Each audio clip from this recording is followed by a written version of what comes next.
ദൈവത്തിൻ്റെ അതിപരിശുദ്ധ നാമം മഹത്വപ്പെടുമാറാകട്ടെ. പ്രഭാതമന്നയിലേക്ക് ഏവർക്കും സ്വാഗതം.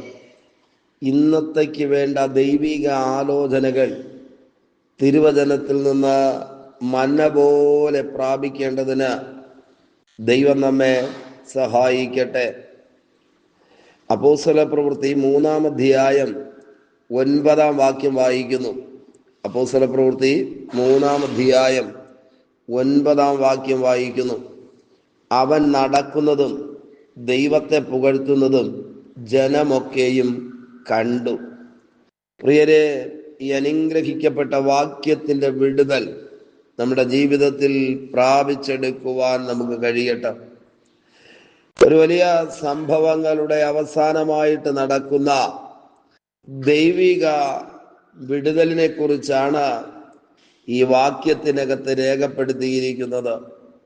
നമുക്കറിയാം, അപ്പോസ്തല പ്രവൃത്തി 3-ാം അധ്യായത്തിനകത്ത് പത്രോസും യോഹന്നാനും 9-ാം മണി നേരം പ്രാർത്ഥനാ സമയത്ത് ദേവാലയത്തിലേക്ക് ചെല്ലുമ്പോൾ നടക്കുന്ന ഒരു വലിയ വിടുതലിനെ കുറിച്ചാണ് ഈ വാക്യത്തിനകത്ത് രേഖപ്പെടുത്തിയിരിക്കുന്നത്. നാളുകൾ കൊണ്ട് എഴുന്നേൽക്കുവാനോ നടക്കുവാനോ കഴിയാത്തൊരു മനുഷ്യൻ ദേവാലയത്തിന്റെ മുൻപിൽ ചെല്ലുന്നവരോട് ഭിക്ഷയാചിക്കുവാനിരിക്കുകയാണ്. ദിനം പ്രതി അവനെ അവിടെ കൊണ്ടുവന്നിരുത്തുന്നത് പതിവാണെന്ന് തിരുവചനം എഴുതിയിരിക്കുന്നു. ഏറെ നാളായി ഭിക്ഷക്കാരനായിട്ട് സുന്ദരമെന്ന ദേവാലയത്തിന്റെ മുൻപിൽ ഇരിക്കുന്ന മുടന്തനായ മനുഷ്യൻ ആ ദേവാലയത്തിലേക്ക് ഒരിക്കലെങ്കിലും വന്നിട്ടുള്ള എല്ലാവരും ഇവനെ കണ്ടിട്ടുണ്ട്.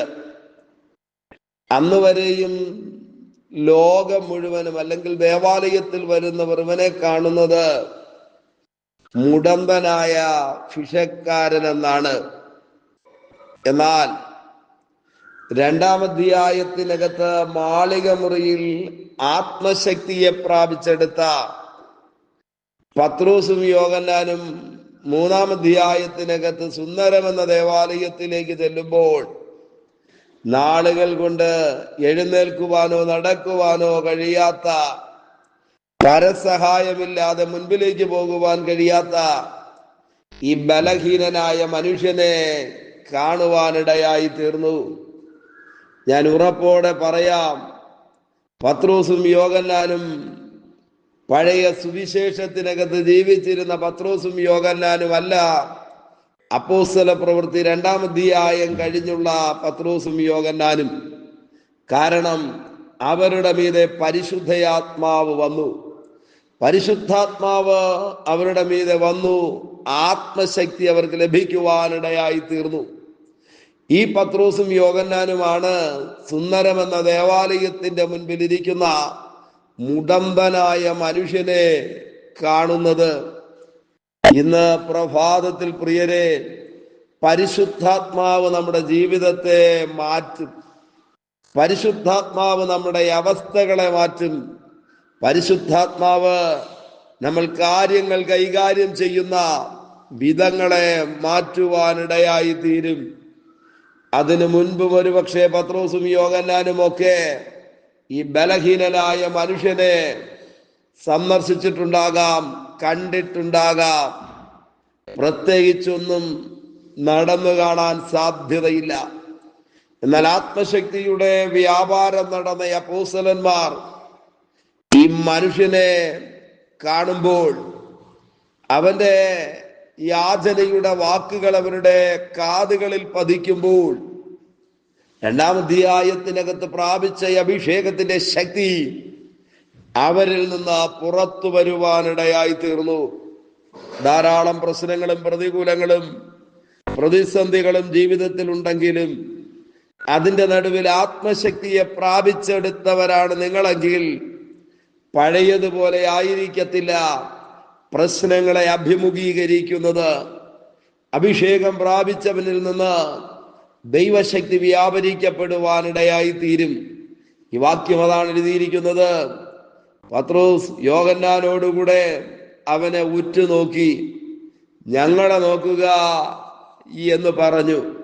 ഇങ്ങനെ പറയുമ്പോൾ അവന്റെ ഹൃദയത്തിനകത്തൊരു ചിന്തയുണ്ട്, തൽക്കാലത്തേക്ക് വല്ലതും കിട്ടുമെന്നുള്ള ആശയോടെ അവരെ നോക്കുകയാ.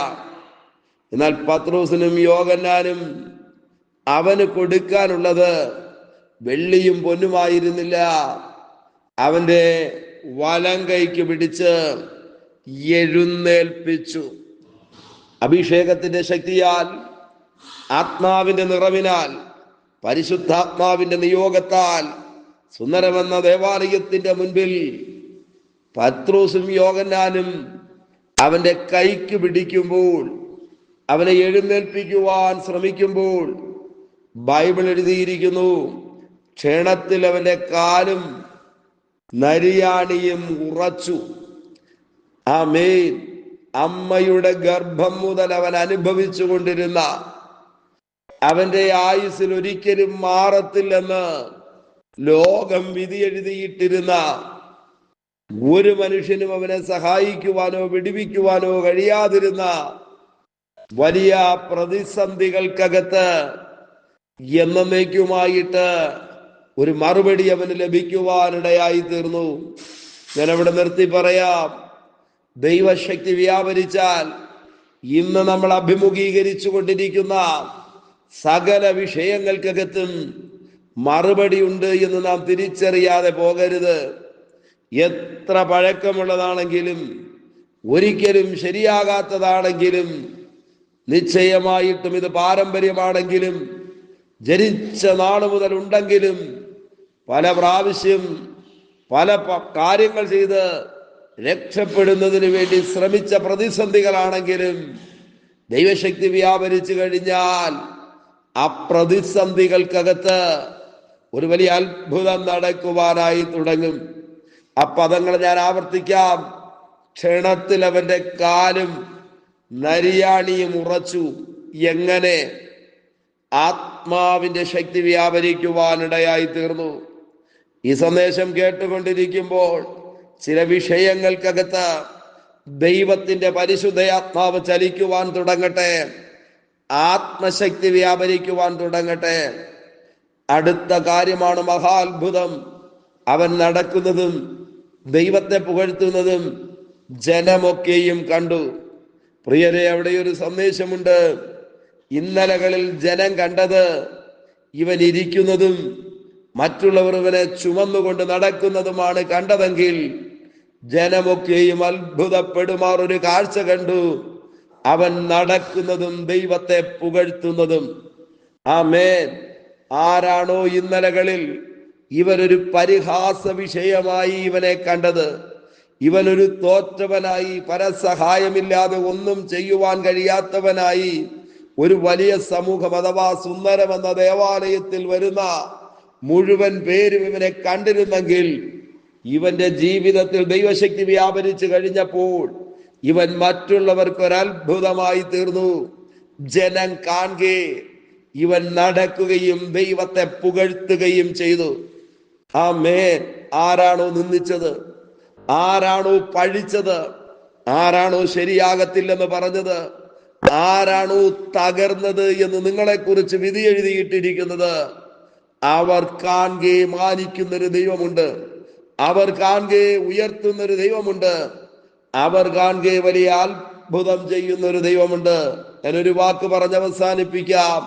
മറ്റുള്ളവർ കാണെ, സമൂഹം കാണെ, സഹോദരങ്ങൾ കാണെ, ദേശം കാണുമാറ് ദൈവത്തിന്റെ പ്രവൃത്തി ഈ ദിവസങ്ങളിൽ ചിലരുടെ മീതെ വെളിപ്പെടട്ടെ. ഞാൻ ഉറപ്പോടെ പറയാം, പ്രാർത്ഥിക്കുവാൻ തുടങ്ങുമ്പോൾ ആത്മാവിന്റെ ശക്തി വ്യാപരിക്കും. അത് മറ്റുള്ളവർ കാണത്തക്ക നിലയിലുള്ള വിടുതലുകൾക്ക് കാരണമായി തീരും. നമുക്ക് ഒരുമിച്ച് ദൈവത്തോട് പ്രാർത്ഥിക്കാമോ? പരിശുദ്ധനായ ഞങ്ങളുടെ നല്ല ദൈവമേ, സ്വർഗ്ഗസ്ഥ പിതാവേ, ഈ സന്ദേശം കേട്ടുകൊണ്ട് പ്രാർത്ഥിക്കുന്ന മുഴുവൻ പേരെയും പൊന്നുകരങ്ങളിലേക്ക് ഏൽപ്പിക്കുന്നു. വലിയ കാര്യങ്ങളെ ദൈവത്തിന്റെ ആത്മാവിന്റെ പകൽക്കാലം ചെയ്യണമേ, കൂടെ ഇരിക്കണമേ, നന്മകളെ കൊടുക്കണമേ.